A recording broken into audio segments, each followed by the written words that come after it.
So today we're talking about the joy of rebellion.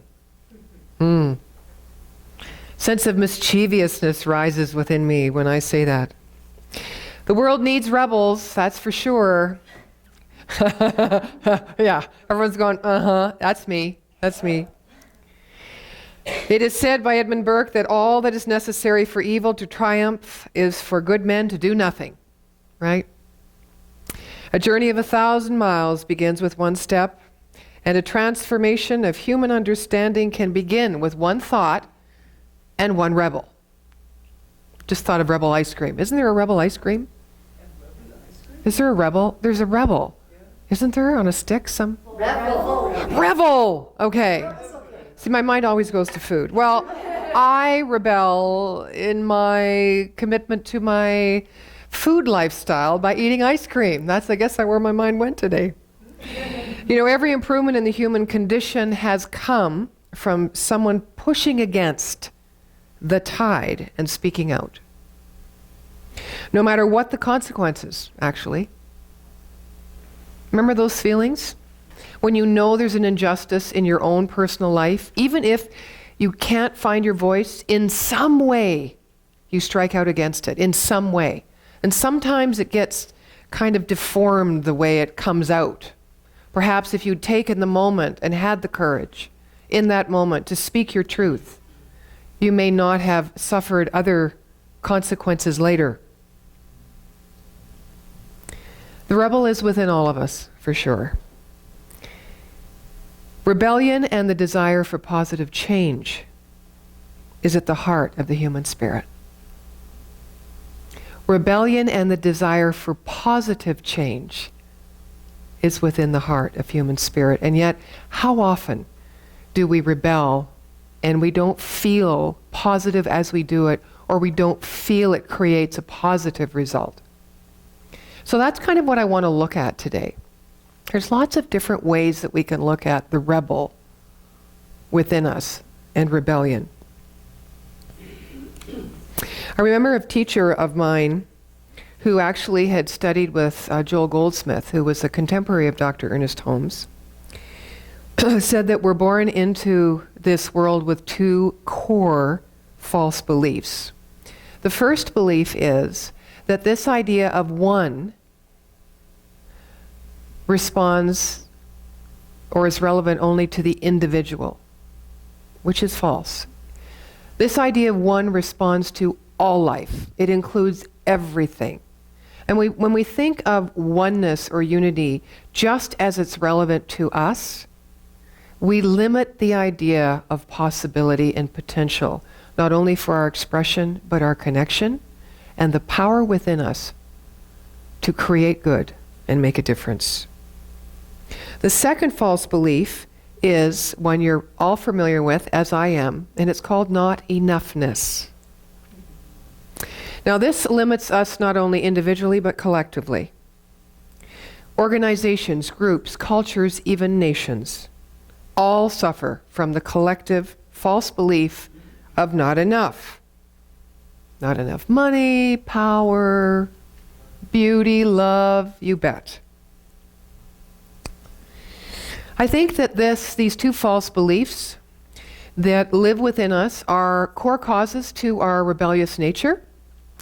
In part, perhaps more when we were younger than as we start growing and spiritually developing, and perhaps not. I think, though, that these beliefs, when we have the time to sit and listen and contemplate and reflect, tend to lean us into being on our knees. Because we don't know everything. We don't even know ourselves. Right? We don't. That's what life is about. It's about not so much creating ourselves or distinguishing ourselves or identifying ourselves. It's just about knowing and being with ourselves. At least that's how I figured out the spiritual journey. Just being with ourselves. The personal journey. and how we personally grow is that we kind of bounce off the walls, we push up against stuff. We take another road, the road less traveled, sometimes the road well traveled, because we want to fit in and we want to be connected. And then when we don't want to fit in and don't want to be connected, we live off the grid. We're always going from one to the other, right? That's the path. That's the path of self-discovery. But something within us, that part of the human spirit that is common to all, that wants that positive change in our life, knows that if we change our life, it will affect others' lives. Right? And so because we deal in a realm of consciousness, which you can't see but you can certainly feel and sense, we are always expanding this idea of self to include the all, to include the other. So when we go down to our knees and we have those quiet words in connection with that personal God or that which is sacred within us, are we asking for these positive changes from the fear of not enoughness? Are we asking them from the fear of not fitting in or being on the outside or not being enough or not even knowing who we are? Is that why we're on our knees? And does it make a difference with what intention we fall to our knees in deep communion? Well, there's probably different schools of thought on that. One might say, no, just fall, and then you will know. Right? Others might say, you bet, it matters. With what intention?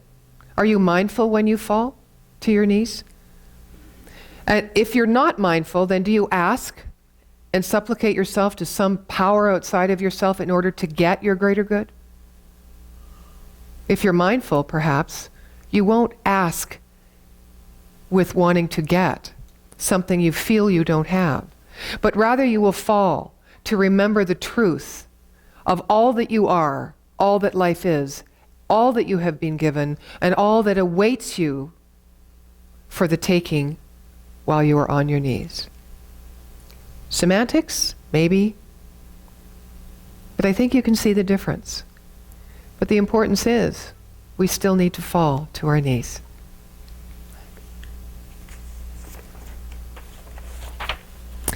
There are many seeming conundrums to work through as one learns to grasp spiritual principles and apply them. Here's a few that I've come into on my journey, which has caused me to rebel because I didn't understand. I couldn't figure it out. One is, accept what is, but don't settle. And that kind of seems a bit like a paradox. Accept what is, but don't settle. Be clear on what it is you want, but don't hold on to that idea. Release it. Okay, I'm not too sure how that works. Trust that the universe will supply, but know it has already supplied all that is needed and more. Well, if it has, how come I don't experience it? So these are conundrums. These are only but a few that we run into. I'm sure you've got your own list. It is endless. Why is it endless? Because we are not being the cause of our life. If we were being the cause, which means being in alignment with that source of supply that lives within us, being in alignment with the energy of the potential, that ongoing expanding potential, and intelligence and wisdom and love that lives within us, then that list might read differently, such as, accept what is and don't settle. Be clear on what it is you want and don't hold on to the idea, just give it over. Trust that the universe will supply and know it has already done so. When we are not in alignment, we live in an either-or mindset, and we have a lot of buts, right? When we are in alignment with the power and source and supply within us, when we know we are enough and therefore life is enough, we live in an and mindset. Right? An and mindset. Surfing Facebook. How many do it late at night?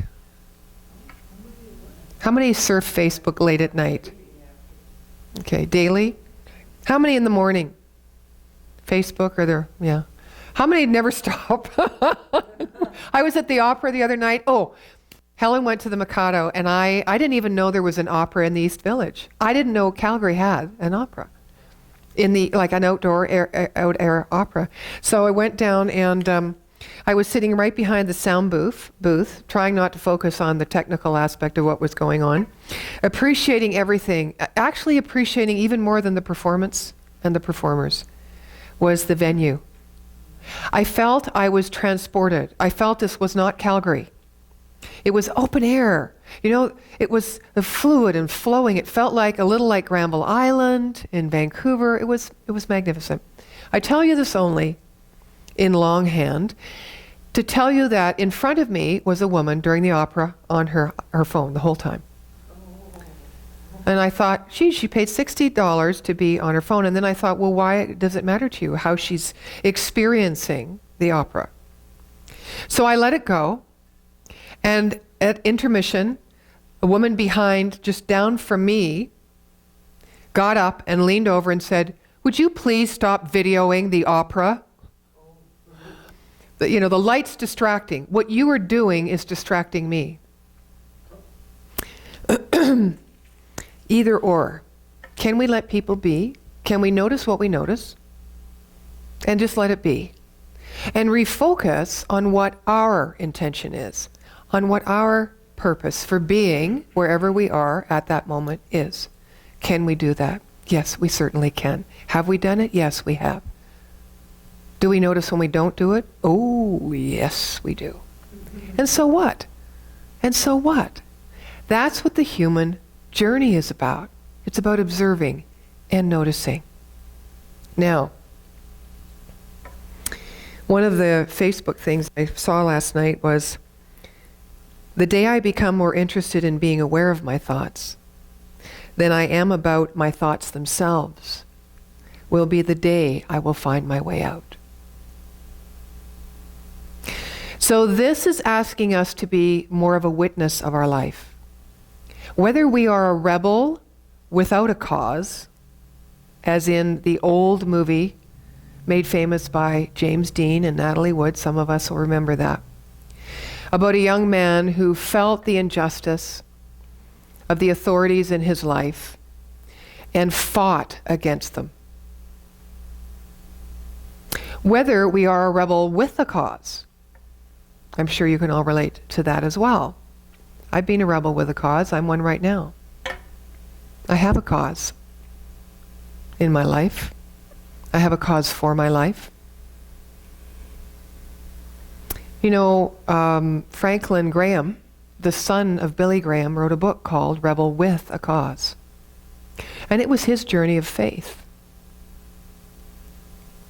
Cause was his faith, and faith was his cause. So we've been both, haven't we? A rebel without a cause and one with a cause. When you're a rebel without a cause, you're kind of off the grid and separate. You kind of look at the fun you might have temporarily for doing something that was a little, maybe, I'll use the word mischievous, I could use the word bad, I could use the word unconventional. It's fun, isn't it? Kind of gives us kind of a new lease on life for that moment or a few moments after that. But it fades. It fades because it does not really connect us with our soul or the soul of mankind, or the good, the sustenance for the earth or the planet or others or our own life. It's just an experience. It's not a wrong experience, but we need to know where to put that experience. Do we want to live like that all the time? Having those high highs, those experiences that might define or identify us as unique in that moment? Or do we want to derive our uniqueness from the inherent spiritual nature that we all have in common as individualized expressions as the one? I fought hard to create a sense of uniqueness and identity. I'm sure you all did too, and you may still be doing it. What I know is it's exhausting. It takes a lot of effort. And when I stop and when I listen, I don't want to fight as much. I don't want to push as much. Sometimes when we're on this spiritual journey or this path, intertwining with our personal path, which is really all one and the same thing, we really push up against this idea of, oh, just flow with it. Just flow. Your life will be easy. You won't have struggle. But we know that's not true, don't we? Because every time our mind starts to expand in an understanding beyond what we've understood before, which means we start behaving in a way or speaking in a way that exceeds or transcends the person we were only moments ago, never mind months or years ago, there is an edginess to us. Because we're uncomfortable. We're trying to open up to fit into this greater idea. And we push up against what? People who say, you can't do that. Others who say, fabulous, have you tried this? The advice people, unsolicited. But what you really push up against is yourself. It's the place within you that has the doubt. The doubt because A, what you're expanding into is unknown to you, and B, because you do believe at some deep level that you may fail. Well, luckily for us, metaphysics teaches us that everything always expands beyond what has gone before, because that's the nature of life, of creativity. It is inherent in the idea of wholeness and completion, which we are in every one of our cells. So it's something to remind us. Now, what about being a rebel as cause? Not without a cause, not with a cause, but as cause. Oh my. Because we don't want to get rid of our rebel spirit. We got to rub up and push against all that we've been to become something greater. Because we are. We are infinite in the potential of our expression and experience. So we got to rub. We got to be like the pearl and the oyster. You know, there's no way around it. But with what intention are we rubbing? With what eyes are we seeing our life and the entire world as we're rubbing? And do we need to push against, or can we open instead to be for something, which is one of Dr. Holmes' statements? Be against nothing, but for something. You know, I think back, and I'm still there, as an entrepreneur. It's my spirit. And when I look at how many years as an entrepreneur, I've stressed out over trying to figure out how to best market my purpose, my vision, my passion, my service. I've stressed out. Why? Because I wanted to stand out. I thought unless I stood out and people acknowledged my uniqueness, then I wouldn't have any power. I wouldn't be in the running. I wouldn't have a chance. I'd be kind of drowned into the sea of the millions of people that had the same passion and purpose that I did. So what did I do? I didn't do anything. And now I'm 62. And I'm stepping out into that world again. Part of my belief is, well, now you're old enough and wise enough. You're probably going to, hopefully you'll do it differently this time, right? We say that. So what I've come to know, and this is how I'm leading, this is the intention in my mind I'm leading with. I know that everything is already within me. Everything I need. The understanding, not that it can't grow, not that I can't grow, but I have the understanding and the wisdom. I have the clear intention. I am fully supplied in every moment as long as I keep moving in alignment with the natural laws of my being and my spiritual nature, which is my wholeness. Again, my creative intelligence. The power of love within my heart. As long as I identify myself with those things and not what I want to get as a result from doing my work in the world, that will define me.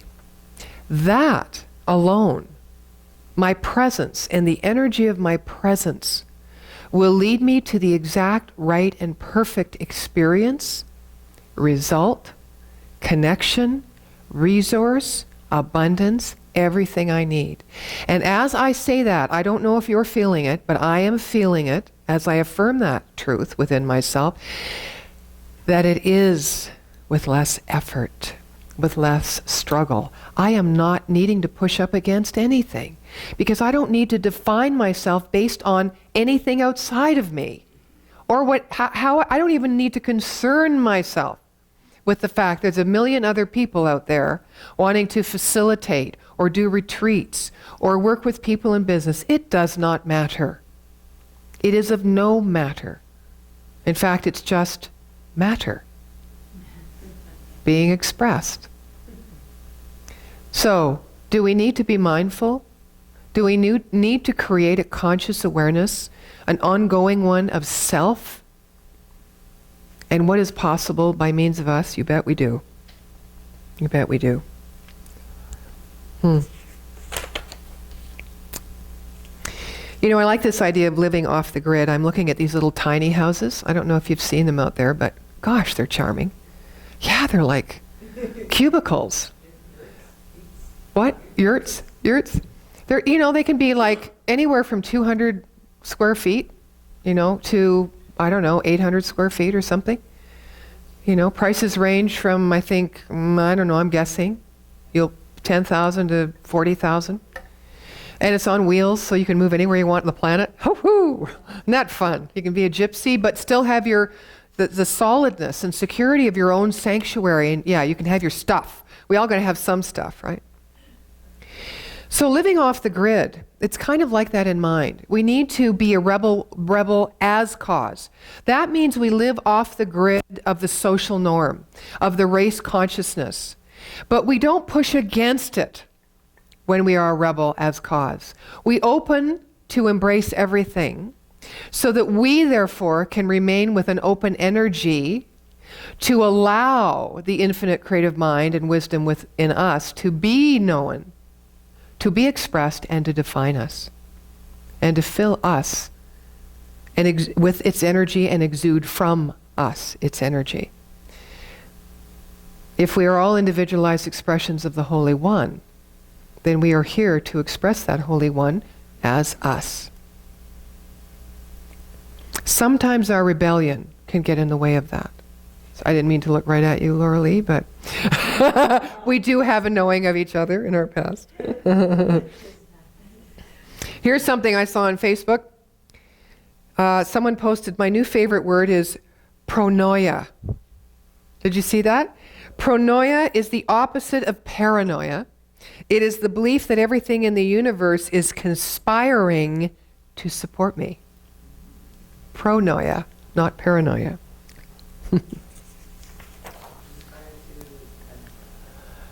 Conspires to support us, right? Instead of conspires against us, which is the normal expression. Right? So Ernest Holmes said, as I mentioned before something and against nothing. Now, I know that's not easy when, for example, we live in a dominant world economically that has a system that provides for the few and not the many. You know, I know. I mean, things are always going on out there. It's really hard. It's hard. I pulled this off the internet, and I thought it was very powerful to insert in this discussion. Economic growth is not a measurement of economic success. It is merely a measurement of economic activity. Economic growth is not a measurement of economic success. It is merely a measurement of economic activity. It's like measuring the success of a soccer team by the amount of running it does in a match, rather than the number of goals it scores. Now, I think we can relate to that. If we think often if we're busy doing something, we're making a difference. And we're getting closer to our personal goals, or our, as the theme is over the summer, we get closer to living our vision. Now, not necessarily. If we are not mindful in our activity, we tend to have many and diverse experiences, which, yes, we can learn from, but we don't always tend to move closer toward that goal which is for our highest and best. So really, activity doesn't mean as much as we think it does. And don't we know in the spiritual journey, we have to balance our doing with our being, right? It is in our beingness that we receive the messages that we need from that within us that knows. Here's something else it said. Every time there is an environmental disaster caused by the pursuit of economic growth, the money spent on reacting to that disaster is added to economic growth because it is adding to the economic activity. Oh my. Double or nothing. Double down. I'm going to read it again because I can see the... Okay. Every time there's an environmental disaster that is caused by this pursuit of the few for economic growth, okay, the money spent on reacting to the disaster, because it creates economic activity in trying to fix something that didn't need to be fixed, is added in to the measurement of economic growth. Now, just stop for a minute and think about how we do that in our own life, with our busyness and our activity, and our when we do things and choose words and choose behaviors that are not coming from a sense of mindfulness. Mindfulness meaning the best I know in this moment for my life to support me and the vision and the sense of purpose that I want to create or that I know I have, which also includes the rest of the planet. Which doesn't mean that I am doing something just for me separately, but I am doing something that keeps me connected into the whole. It goes on to say the system of self-destruction takes the money made from growth and the money made from the consequences of growth, and instead of taking one from the other, it adds the two together. And I know this is staggering, but it is that system that is operating on our planet now, and it is that system that controls our life, in a manner of speaking. If we buy into that system economically, it is also that system that is causing the planet to be dismantled. We need to move into the fifth dimension, not the third dimension consciousness that we now exist in. The fifth dimension consciousness, which is all about unity, connection, and wholeness. We need to be a part of creating a system starting in our own life that will, of course, impact and influence and affect others that cross our paths. A system that is measured by human success, which is multidimensional, not this economic one-dimensional idea. And that could look at this by asking ourselves, how few are in poverty? How few are homeless? How few are hungry? How few are lonely? How few are unhappy, unfulfilled, and dissatisfied? How few feel that they are denied the opportunity to realize their full potential? How few feel their lives are controlled by others? Now, as I was speaking those words about the greater numbers, I'm sure you were thinking somewhere in yourself, I can relate that to me. How many times do I feel impoverished? In my life, in my financial situation, in my own mind, in love, with love? How many times do I feel that I cannot realize my full potential? These are questions that go back to those two main core false beliefs. One, that we're separate and individual on this planet, which is false. And two, that we are not enough, and therefore there is not enough. Living in the fifth dimension is not being against anything, and yet it is not condoning everything, right? Because that is an either-or mindset. Being for something elicits the energy and focus towards the embracement of the greater good of all. So how do you treat your enemy? What do you wish for your enemy? Now you might be saying in a very spiritual fashion, I don't have any enemies. There are no enemies. There is no other, because you're learned and you're wise. Nevertheless, we all have those feelings, right? We have them. Do we wish for our enemies their highest good? Maybe we might get there, but not initially. We want them to pay. We want them to pay for the injustice they've caused others and caused ourselves. That is our nature, but that nature comes from a deep core belief that we are not enough, that there is not enough, and that we are separate, and we stand outside of life. So, in order to live our vision now, we must find the joy in rebellion, which means we can be the rebel. We can activate that spirit and that spunk within us. But we don't need to do it in a way that fights against something or someone or even a system. We can do it in a way that embraces what is and speaks our truth. We can do it in a way, as someone once told me, where we speak our truth from love. That anything can be said. It doesn't mean that it will be heard in the way in which you meant it necessarily, but it has a greater chance when you speak from love to be heard with the same openness as you have shared it. In love, as love. This is the quality of God. It is love. It is not judgment. This infinite mind is loving, is self-giving, is self-existent, is creative, needs nothing because it's all things. So are we. We need nothing. We don't need to get anything from anyone else. So let not that rebel spirit be forgetting something that we feel is going to replenish that which we believe we do not have. Let our rebel spirit come up against those small ideas, those small thoughts, those ideas of smallness that we have about ourselves and others. And let us make those changes with our heart.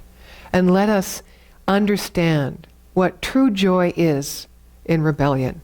And so it is.